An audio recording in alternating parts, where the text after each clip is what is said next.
Welcome to Dollars and Cents with Freedman Financial, the home for financial advice in a language you can understand. Created by Marc Freedman of Freedman Financial, he and his team of certified financial planner professionals will discuss timely topics that help individuals and families make smart financial decisions. And now, get ready for this week's edition of Dollars and Cents with Freedman Financial.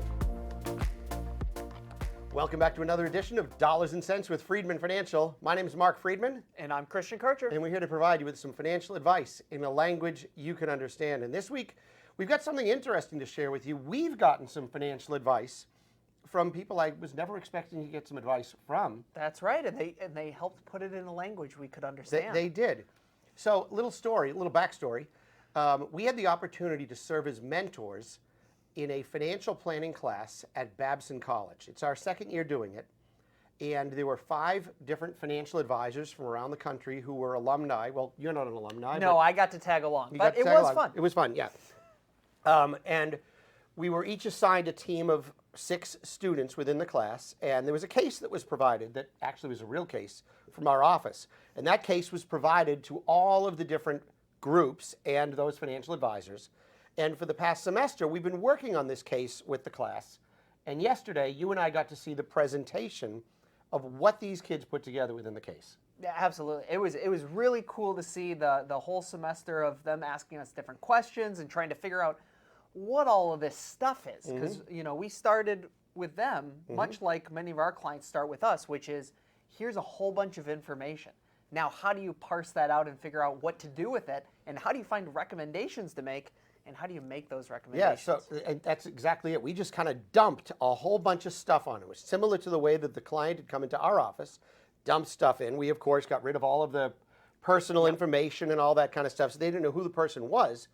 And through the course of their semester with their professor, Glenn Migliozzi, they learned all of the different elements that go into the financial planning process. And unlike many courses that you might take in college that focus exclusively on investments, this one focused on the breadth of financial planning. So anything from taxes to insurance to investments to estate planning to cash flow to understanding your net worth. They had to learn all of that stuff. And they put together a presentation for us. That's right. Just like you were talking about, I was really impressed that they didn't spend too much time on the investments. Yeah. I think I did a similar project my senior year of college, and I like to think that I put a lot of effort into the planning, but I know on my team at the time, there was a big emphasis on the investment piece because that's the piece that they've learned about in some of their other classes. And so I think the kids did a great job of identifying, okay, we'll talk about investments a little bit, but really what are all those other planning items that go into a successful retirement plan and oftentimes are more impactful than the actual investment decisions. Yeah, because in this client's case, I mean, they were already invested. They had investments in their 401k, in their 403b. So the kids, of course, went through the portfolio of what they might have had, and maybe they had a recommendation or two to make a change. But the big stuff really revolved around what, Christian? Other financial planning issues, right? Right, and answering the biggest question, which is, can they retire when they want to retire? How much are they spending? Can they continue to spend that amount? And then we threw in some additional, kind of fun goals and expenses, including, paying for weddings and bigger one-time items. Yeah, it was interesting. One of the things we told them in this case was we said, well, the client wants to pay for weddings for their 2 daughters. Now, that was just a statement. No one ever said how much. And so the kids decided on how much a wedding was going to cost. And we heard numbers from all over the place. And these are kids, in college, and so they're just imagining what it would cost for a wedding. And what did we hear? That's right. I think they were pretty consistently right around $50,000 for each of the kids for their weddings. And some would say $100,000. And some would say $100,000. And so in that range, they're in Massachusetts. The weddings are costing a little bit more. It is costing a lot. And it depends on where you go, how many people, et cetera. But they were getting that experience. Another thing that we helped them understand and that they also learned in class was they looked at the client's automobile and homeowners and umbrella policy. Actually, they didn't have an umbrella policy. That's right. So they had to go through those policies to say, is this ample? And what did they tell us? I mean, in this case, they made a few suggestions on adjustments that could be made. The addition of an umbrella policy, which was a good recommendation for these clients. And you know, that's one of those things when we were talking to them after the presentation, a lot of them thought, you know, if I would have heard this presentation when we started the class, I wouldn't have known half the stuff that was being talked about. So I feel like we did a good job of imparting some, you know, ancillary knowledge that it's just not things that you pick up in a classroom. And many of our clients will think about this if they think back to a time when they had to learn what automobile and homeowners insurance is. They might not have known at one point. And you always have to learn those real life experiences from real life experience. You know, well, one of the aha moments to me that came from this was, you know, we often talk about whatever career you are in, you go through 3 phases in life. You go through the knowledge phase, you then pick up experience, and then you develop wisdom. And these kids are, of course, they're students. They're just learning it. So they're in the knowledge collection phase. And it's interesting where they get their knowledge from, of what they hear from their professor, what they might read in a textbook, though I don't think textbooks even exist anymore. Yeah, I don't think there was a textbook for I don't this think there one. was, but they went to Google or they'd go search certain things. So in all cases of all 5 classes, they all recommended the Roth conversion. They did. And when we looked at that case, it was something that we wouldn't have considered. And you had an well, we might have considered it, but it wasn't certainly top of our list. But when you and I were talking this morning, you had a thought as to why they might have selected the Roth conversion or talked about the Roth conversion. Yeah, I think it's just a very topical thing because when you look at personal finance advice online, in a lot of ways, certain things have been streamlined and simplified for decision making. So there used to be a ton of articles about doing different Social Security claiming strategies. That was a big thing. They got rid of that loophole. You know, there have been many investments. You can only talk so long about here's an appropriate investment strategy for your time horizon. And so one of the levers you can pull is Roth conversions. And in some cases, it makes a lot of sense when people are in their lower income years. And so these students, as they looked at it, they said, okay, well, if the client's trying to retire at 62 and they don't have to take Social Security until 70, they're going to have no income for those 8 years. Only when we, you know, pried a little bit closer, we said, well, how are they covering their expenses in those years? That's right. And they said, oh, well, they're going to have to take distributions in this case from their 401k and 403b plan, which are taxable. And so all of a sudden, the Roth conversions really make no difference in the actual long-term outlook of the plan. And so we see this a lot in practice as well. We see a lot of prospects come in and they tell us of all the things that they think they should do because they've read it online or they've heard about it from a friend. And technically, they understand the concept. They just don't think about how that concept integrates into their own unique situation.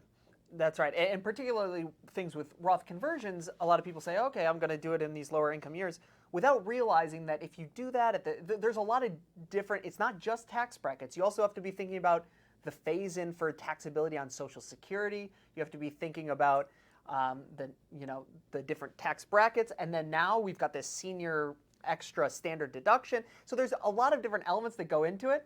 And so a lot of people say, oh, I need to do Roth conversions. Well, you can do Roth conversions if it makes sense. And the other thing people often do is they go, oh, okay, I'm going to convert my IRA to Roth. And that means I need to convert the whole IRA into a Roth account at some point. And really what Roth conversions are perfect for are smaller conversions over time to fill up tax brackets, not trying to get as much money into the Roth as possible. Yeah, you know, Christian and I learned a lot just listening to these kids present. Yeah. One of them, they all made the comment, because you probably heard this in the news, or when you read, oh, when you're in retirement, you will be in a lower tax bracket.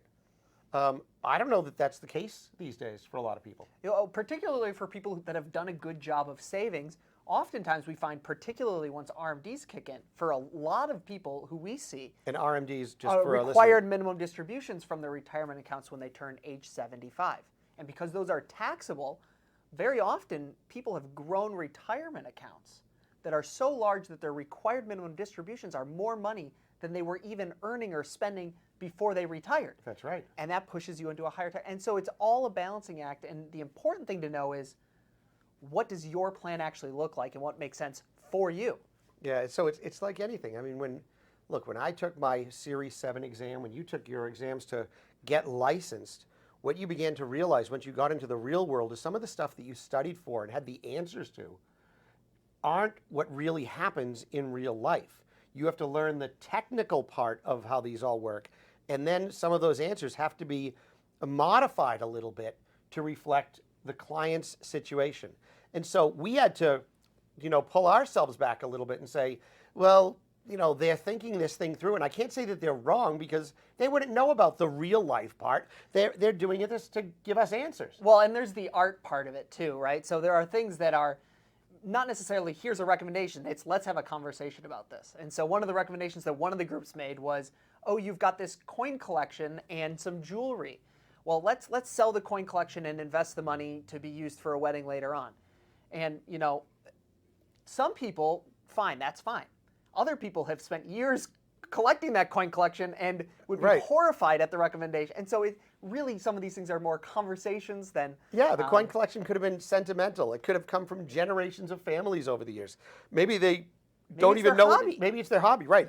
So you have to be very careful before you start making recommendations that are so cold sometimes that might shock the client. But two of the groups, or one of the groups, I think, made the statement that they said to the group, this presumable client, "I'm sorry, you can't retire if this is the time when if you want to retire at age 62, you can't do it." Now, that happens in real life a lot. We have to tell clients that sometimes. But I thought it was great that they were bold enough to say that they couldn't retire, but then I reminded them that they were talking to a classroom and making a presentation. When the client is sitting across from you at the table and it's not good news, how do you reformat and rephrase the way you say things to still present it in a respectable manner, but also allow the client to feel good about that there's possibilities of what they could do, rather than, oh, should I just jump off a cliff now? I mean, no, that's not what we're telling you to do. There are ways we can fix this. Right, and there were a couple groups that did a really good job of saying, hey, you can't retire how you want to because here's what it looks like. Here are some adjustments you might be able to make to be able to retire when you want to, or to be able to spend the way you want to if you retire a little bit later. Yeah, and so finally, one of the things that they had put together that I think we were impressed by was their action plan. Now, we have an action plan when we present a financial plan. Here's the things that you need to do, and we put it out on this list to you. But many of them did something different, didn't they? Yeah, no, they did a really good job. It felt like we transitioned from a financial planning discussion to like a consulting discussion. And they had their Gantt charts and laying out the time frames for when these adjustments should be made. And I thought that was great. They did a really good job of not only doing that and organizing it, but also prioritizing some of the bigger changes that are a little bit easier to get the client moving in the right direction. Yeah, and so if nothing else, I mean, what I learned from this group, now this group that took this class, they're all seniors. They're not necessarily deciding to become financial planners, but they have interest in understanding the financial planning process. And I think they would all agree that after going through this class, they would think that anybody needs to understand this, because what they first thought of financial planning at the beginning of this course and what they think of it now are two totally different things. In fact, do you remember what the first question was that they asked us when we were taking our first call? I actually don't remember. Well, one of the first things they asked us was, what is the risk tolerance of the client? And that had really, the risk tolerance question that you see it generally pops up when you're doing investment analysis, trying to figure out what is the right investment strategy for this client. But risk tolerance is something that you build by understanding the big picture, not just by focusing in exclusively on the investments. Number one, understanding what they need as far as returns to meet their goals. That's step one. And then step two is more of an ongoing conversation of, okay, what are you comfortable with during a market pullback? Or is it someone who's calling and is nervous and wants to make changes? We can adjust the risk tolerance from there. But really the highlighted part is you need to take about as much risk as you need in order to meet your goals.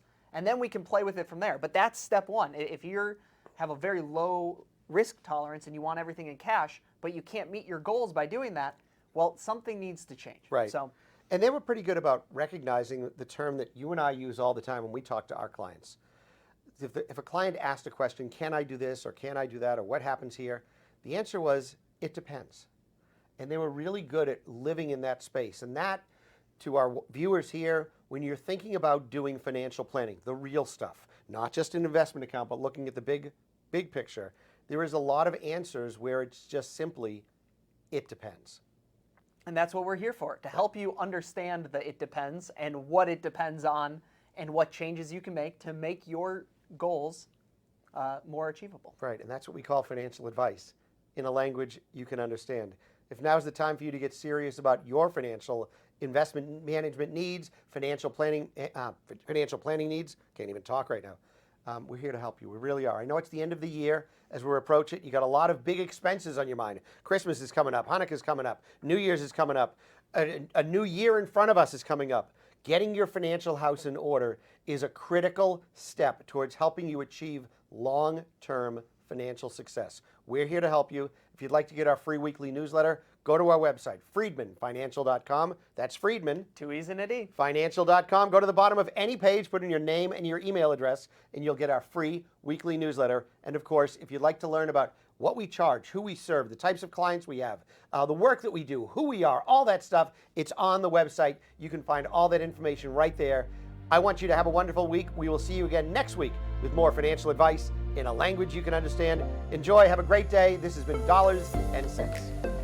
During today's episode of Dollars and Cents with Freedman Financial, your host may have discussed specific financial planning and investment ideas that are for general information only and not intended to provide specific advice or recommendations. Please remember that investing involves risk and may include loss of principal. Always consult a certified financial planner professional, qualified attorney, or tax advisor prior to investing to determine what is appropriate for you. Securities and advisory services offered through LPL Financial, a registered investment advisor, member FINRA, SIPC.